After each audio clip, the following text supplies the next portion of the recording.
How's it going, everybody? Another day for recaps. We've got the upper finals for the semifinals technically to qualify. So we've got 4 teams that are making it into their respected area of the playoff bracket. And then we've got 4 teams that are dropping down to the lower semifinals to face their competition, which we will find out not until Saturday. So we've got 4 teams that are automatically given a bye then to Championship Sunday. They get 2 days off. Whether that's good or bad, we'll have to wait and see. But step by step, we're going to start with our first team and first series, which was Moist versus Semper, which is a 4-0 sweep in favor of Moist.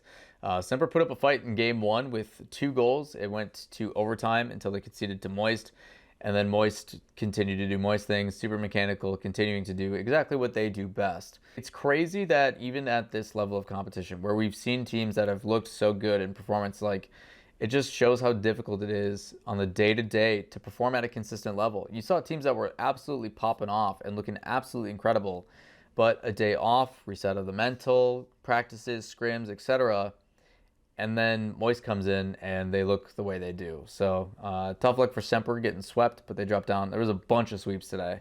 The second match was actually Faze and Falcons, which a lot of people we're doing pretty happy with Falcons on that one. Someone should probably check on Johnny Boy because it is a 4-0 sweep in favor of Faze. We watched a bit of this one at the Sunless beach pool party thing that was going on, which was super cool. Thanks again to Sunless if you see this for inviting me out. But yeah, we had a lot of fun. We at that party watched a bit of the Faze game. We got to sing happy birthday to Chrissy. We brought her an ice cream cake and stuff. It was super cool. But Faze, every time I looked up, I was like, wait, what? And it was nuts. There's a lot of times where first just able to dribble it in, or the follow-up caught Falcons off guard, which was pretty surprising considering Falcons are kind of that team. They don't really make mistakes. They play some of the cleanest Rocket League I've ever seen. So for Faze to be able to exploit that was actually pretty exciting, and it seemed like anytime Falcons did something, Faze always had an answer. The first 2 games were actual shutouts. They didn't score, which Falcons not scoring is kind of weird. And then Faze just ran away with it. 6-1 after the timeout. I don't know what happened to that timeout, but it got worse. And then a 1-goal game. So 3 1-goal games in the series. But Faze, as well with the sweep, was really crazy. And then we got into the best match of the day.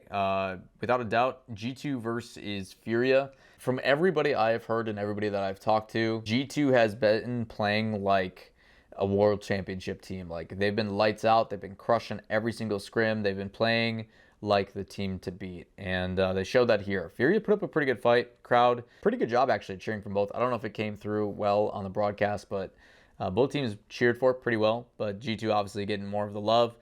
Back and forth affair. It was 2-1 at one point in favor of G2, and then 3 overtimes in a row. There was an overtime in game 1 as well, so 4 overtimes out of a 6-game series. It was pretty crazy, but a little too much for Furia. There's a couple moments where it's you think they're going to get it, and then G2 just continues to find a way. Chicago, I think, hit a really nasty shot, if I remember correctly, but yeah, it was a really good play. Primarily though, I don't think anybody in that lower between Club and Dignitas is looking forward to having to play Furia on stage.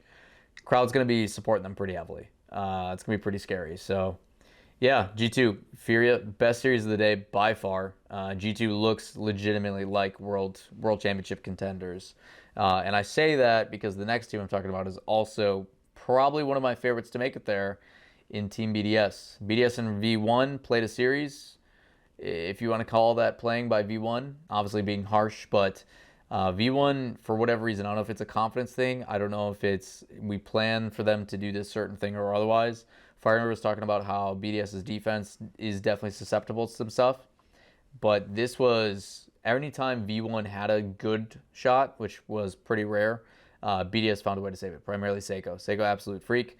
Stat-wise, they were demoed very heavily. Beast Mode was targeted pretty heavily earlier on. Calm had a couple missed touches, and Torment actually scored the only goal for V1 in the entire series. 1 goal in their sweep. So BDS had a field day and only got worse. By the end of it, the guys literally took off their headsets. They were done playing. So yeah, pretty rough series from version 1. From my perspective and from what I've seen, I would have to go back and actually watch the replays in detail. But V1 does their best when they pressure. And the difficulty, I think, is they're making game plans and adjustments of how teams play rather than coming in and playing aggressive and creating difficulties for the other team. Because when they play fast and when they control the pace and they put shots on, it opens up other opportunities where the team is in a bad spot to get demoed, or they don't have enough boost to make a save, and they can kind of get those chip away things. There was a couple times where V1 towards the tail end started going for stuff. They started pre-jumping and being confident with their plays and trying stuff out, and they would happen every once in a while, and it would be threatening, but then the follow-up would be slow, or there would be no one in the midfield, and BDS would literally just let V1 dribble it all the way to the other side of the field, but as soon as that happened, no one would be there for the follow-up. You know, if I'm beast mode and I air dribble it downfield, I'm on the other side of the field, and then BDS player takes it and brings it up the sidewall, someone needs to be there to challenge it, and there just wasn't. So BDS looking really, really good. You even heard it in their post-game interview, Mew talking. He's like, we played at 100%. Like, this is the BDS that we are fully confident in everything we're doing. Everything we're doing is clicking. We feel great, no mistakes. And BDS played a super clean game. I think a lot of that is tough to adjust to, but V1 most definitely did not play well, which is tough to say, but that's kind of the way it goes. So your 4 teams that end up making it into the playoffs. So they're guaranteed championship Sunday in front of 13,000 people. You got Moist, BDS, G2, and Faze in their respective brackets. G2 Faze on the lower half, Moist BDS on the upper half of the bracket. So you will get an EU versus EU semifinal if both of them progress, NA semifinal if both of them progress. And then on the other side, in the lower bracket, we've got one more day of lowers to get into before we get into the big stuff. Space Station Endpoint, Renegades and NRG, Optic, K-Corp, The Club, and Dignitas. Those will be your matches tomorrow or today when you guys are watching this video.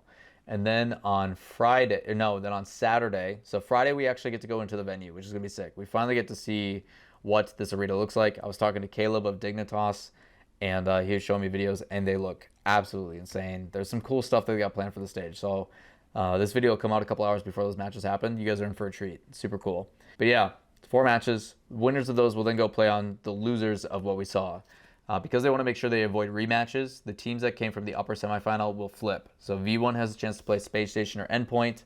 Semper is playing the winner of Renegades and NRG. Team Falcons is playing the winner of Optic and K-Corp. Would love to see a K-Corp and Falcons rematch. And then Furia is playing the winner of Club Dignitas. Feeling pretty confident in Furia. Dignitas may give it a run. The one that's super scary, though, Space Station and V1 for a qualification for top 8.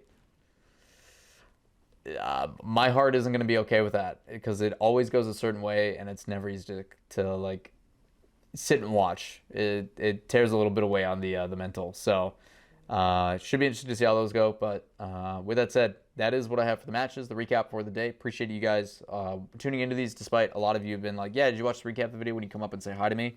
Greatly appreciated that you guys during breakfast and stuff are still willing to watch these videos.